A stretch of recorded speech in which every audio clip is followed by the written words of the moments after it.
우리 찬송가 397장입니다. 397장. 주 사랑 안에 살면 두려움 없으며 그 사랑 변함없어 늘 마음 편하다. 397장 찬송입니다. 주 사랑 안에 살면 두려움 없으며 그 사랑 변함없어 늘 마음 편하다.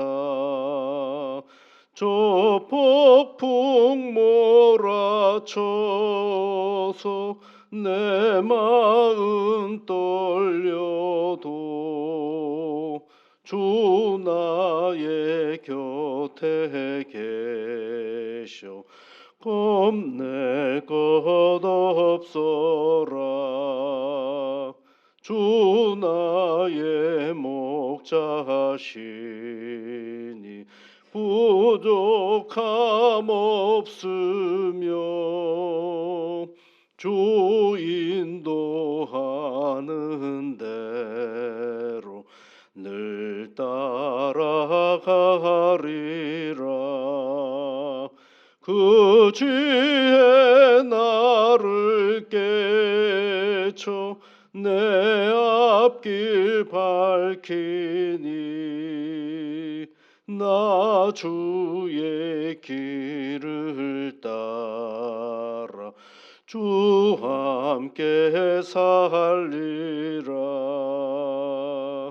저 넓고 푸른 들판 내 앞에 열리고 그 검은 구름 거쳐 새하늘 보인다. 끝없는 나의 소망 저 환한 생명길 참 보배 되신 주님 늘 함께 하소서. 아멘.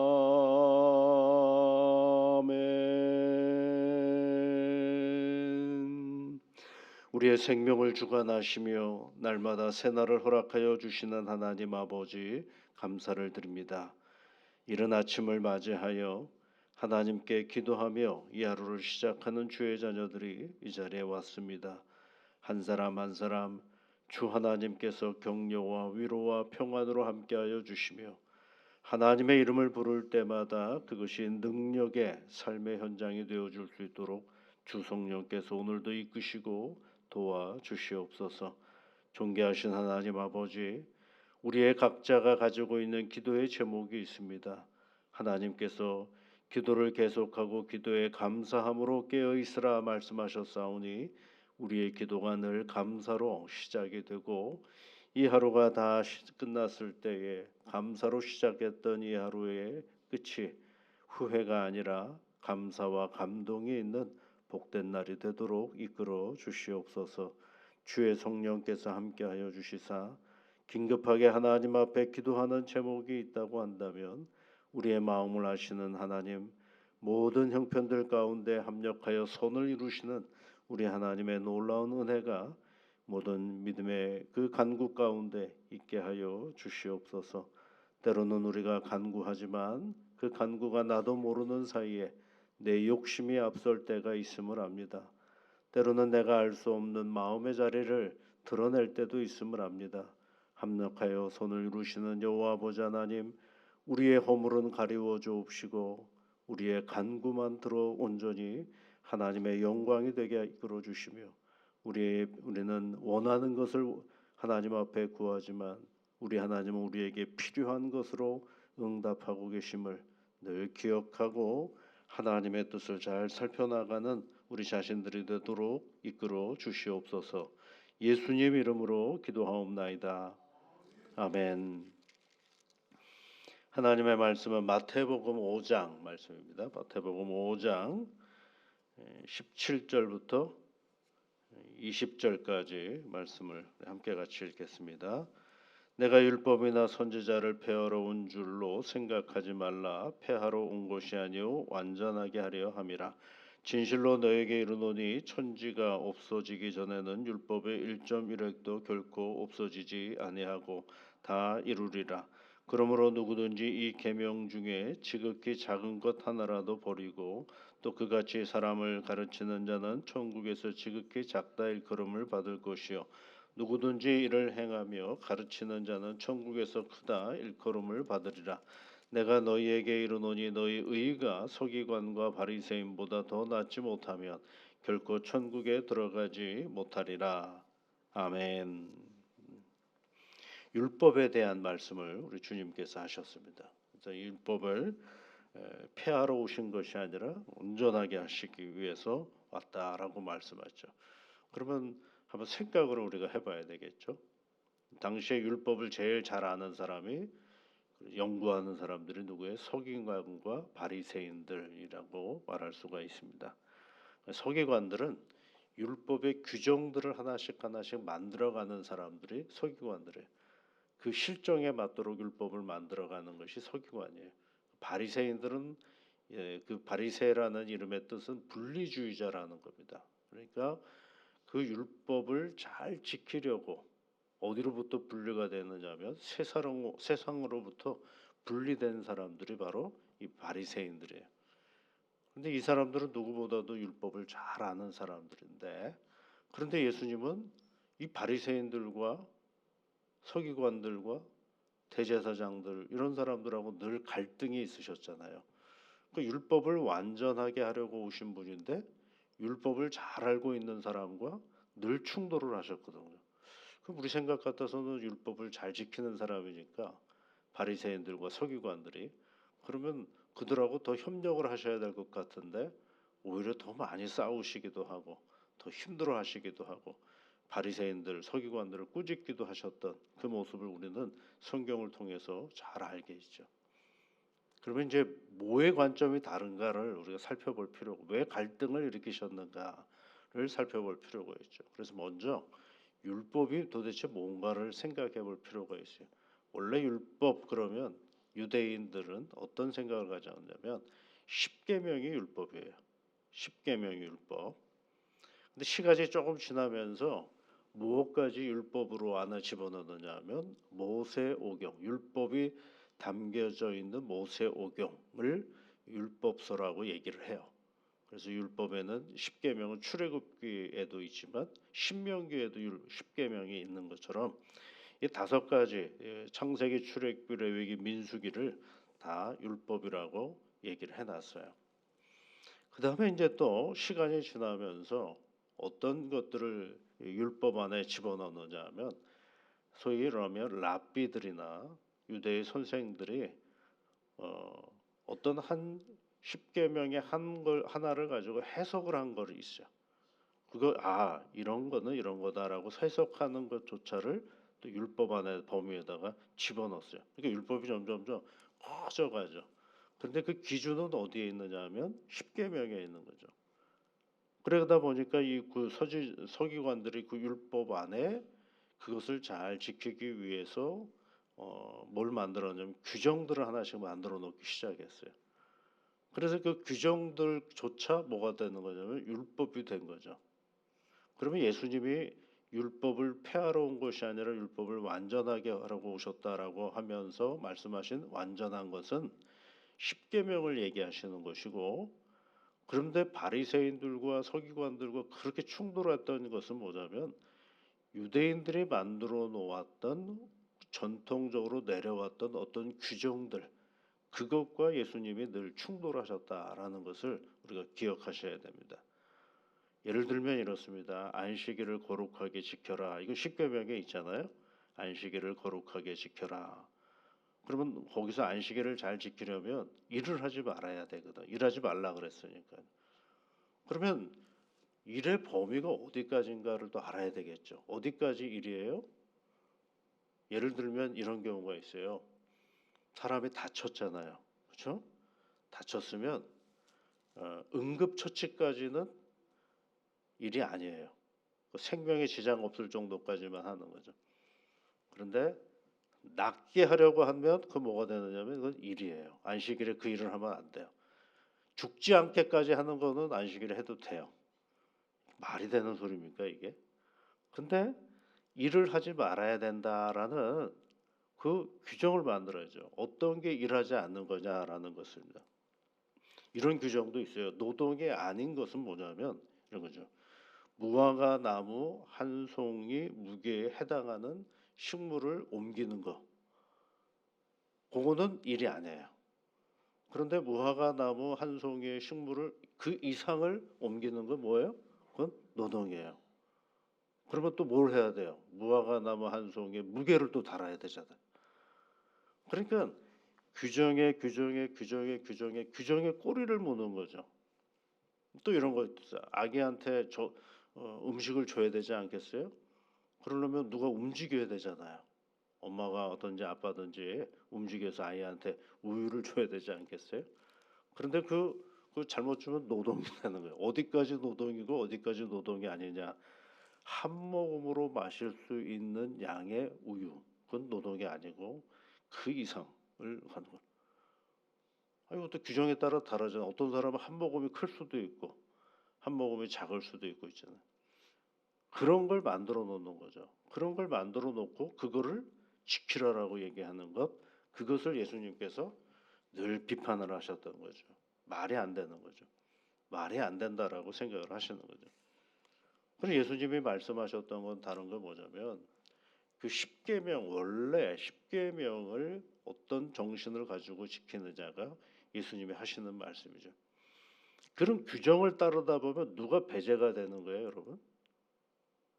지키지 못하는 사람이 배제가 되고 지켜야 하는 사람과 지키지 않는 사람, 못하는 사람, 지킬 수밖에 없는 사람, 지킬 수 있는 여건이 되는 사람이 있고 지킬 수 없는 여건이 되는 사람들이 있고 그걸 뭐예요? 분리를 해버리는 거죠. 분리를 해서 어떻게 해요? 너는 죄인이야라고 얘기하는 겁니다.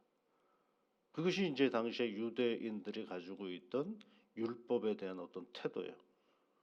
그러면서 뭘 잊어버렸느냐 하면 원래 뿌리였던 십계명을 전혀 생각하지 않고 다 어디에 규정에 맞춰서 지켰느냐 안 지켰느냐를 판단하느냐 하면 그들이 만들어 놓은 율법 그 해석서를 가지고 설명하는 거죠.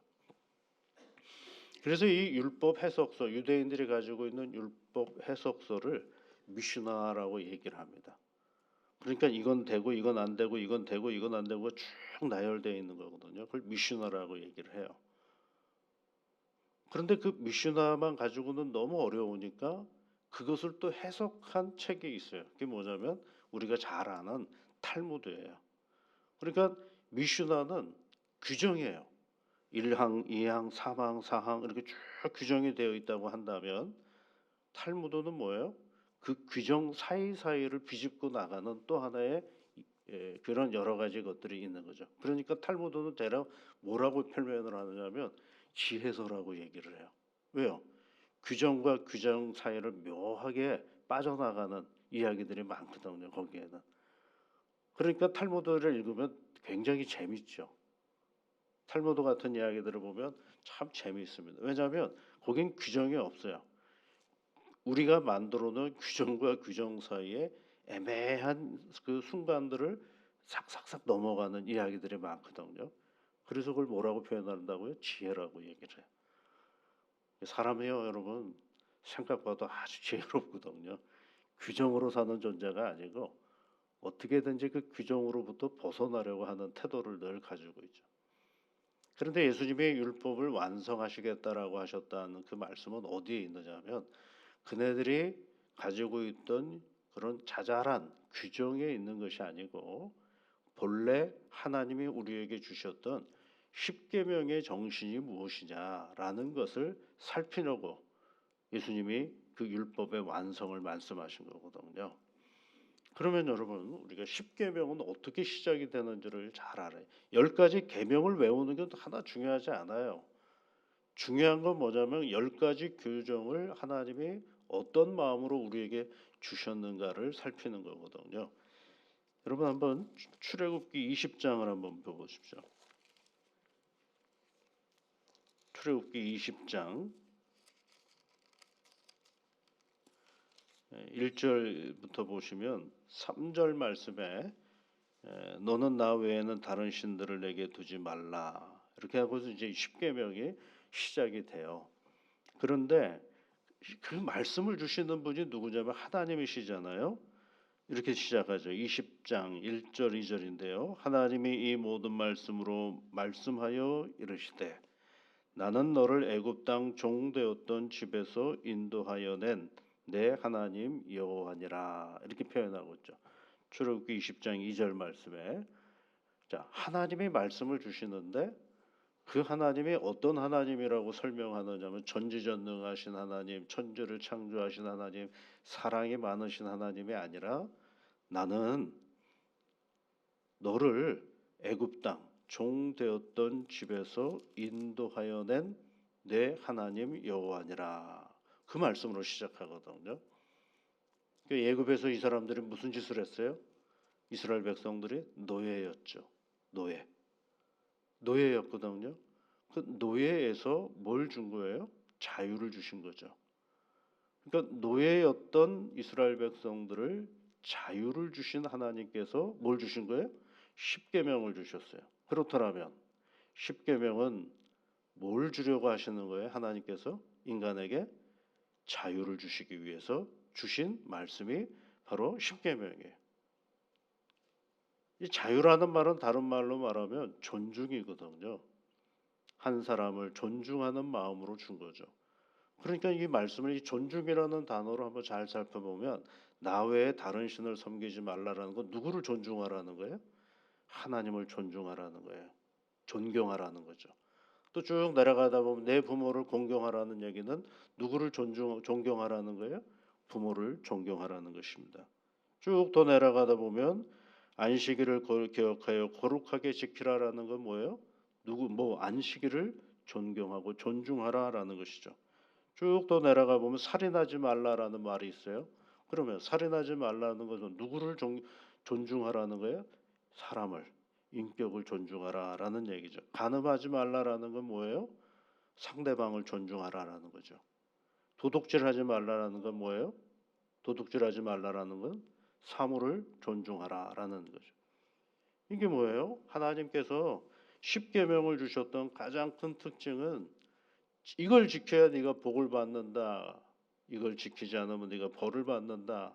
이걸 지키지 않으면 너는 죄인이다. 이 얘기를 하려고 주신 것이 아니라 가장 기본적인 것들을 통하여 하나님이 우리를 존중하고 또 사람과 사람의 관계 속에서 존중할 것을 우리에게 가르치시는 말씀이죠. 근데 유대인들이 만들어 놓은 규정은 뭐가 되는 거예요? 다 배제시키는 거죠. 너는 이래서 죄인이야. 넌 저래서 죄인이야. 라고 얘기하는 거죠. 그래서 여러분 우리가 교회를 다니면서 늘 잊지 말아야 될 것이 있어요. 그것은 나와 함께하는 모든 사람들이 하나님 앞에서 뭐 받는 사람들이냐면 자유롭게 존경받는 사람이라는 사실을 잊지 말아야 되는 것입니다. 그래서 내가 하는 말, 내가 하는 생각, 내가 하는 태도가 누구를 멸시하거나 누구를 무시하는 행위가 되어서는 그것을 결코 신앙이라고 말하기가 참 어려운 형편인 것이죠. 그러니까 예수님이 늘 그러셨잖아요.